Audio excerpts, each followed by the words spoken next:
Hi there. This is going to be A Night Divided, chapter 37. Let's see. Mother started helping. Mother returned to the apartment. They stayed overnight. She snuck up to the roof, got the door. Anything else major happened? I think that was it for last chapter.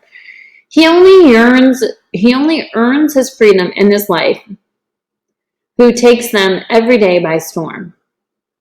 That's another German writer and statesman's quote. Fritz and I had a surprise waiting for Mama when she returned the next morning. The door was already in place in the tunnel. It must have been a closet door once, we decided, because the narrow width was perfect for the space.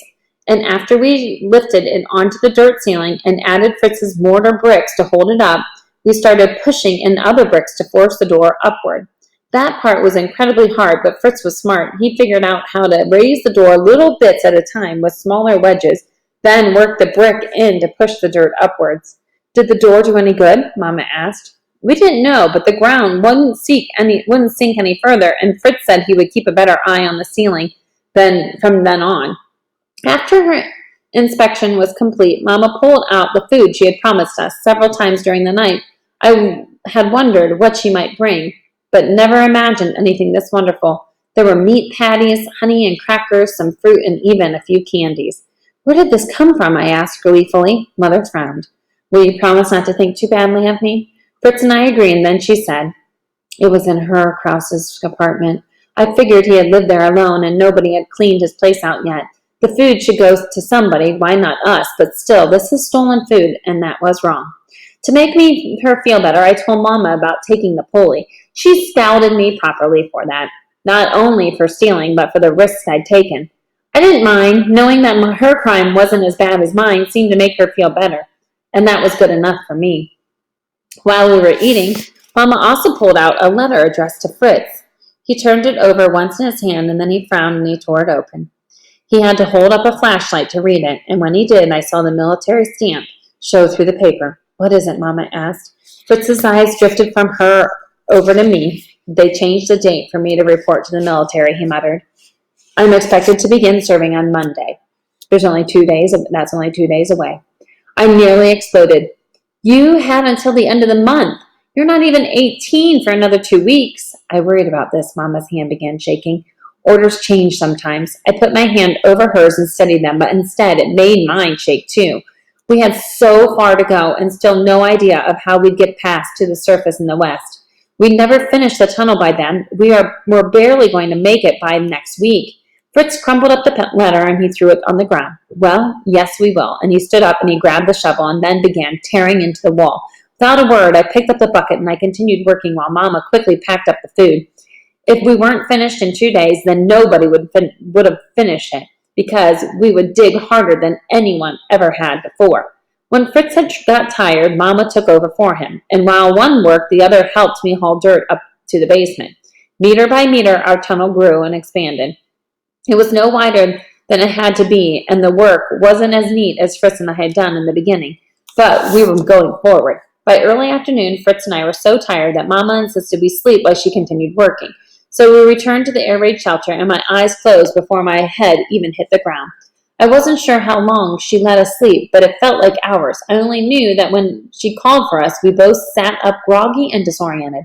Then Mama called again, and I raced into the tunnel with Fritz at my heels.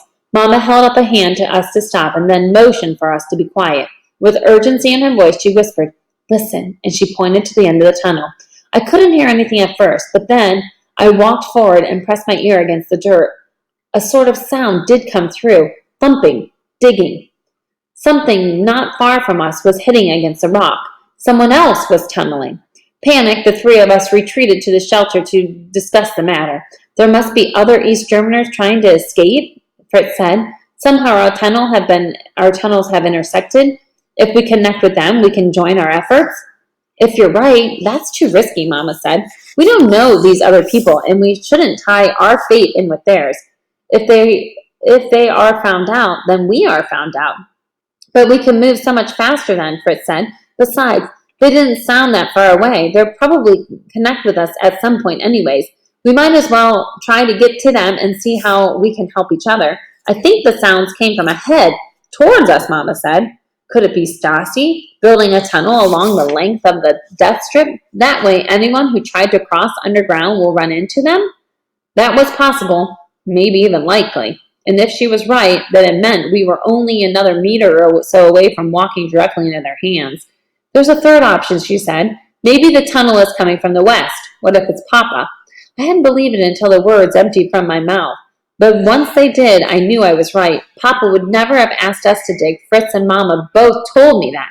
But maybe he wasn't asking me to dig. Maybe the dance was telling me that he was already digging. Mama didn't seem convinced, but Fritz nodded his head and said he sent Gerda the picture of the building. But it wasn't about where our tunnel should start. He was telling her where his tunnel would end. He wanted us to be ready for the time when he broke through. What if you're wrong? Mama asked. How can we know if it isn't the Stassi? We couldn't know, not for sure, but we couldn't stop digging either. Maybe when we broke through to the other tunnel, there might be other East Berliners or the Stasi, or, as I was sure must be the case, we would find my father. That's the end of the chapter. Oh, I hope that's what happens, because they're so close to Fritz's day of having to go to the military. Really hope that's the case. Oh, hopefully the next chapter will tell us. That was what? Chapter 37. Thanks for listening. Till tomorrow.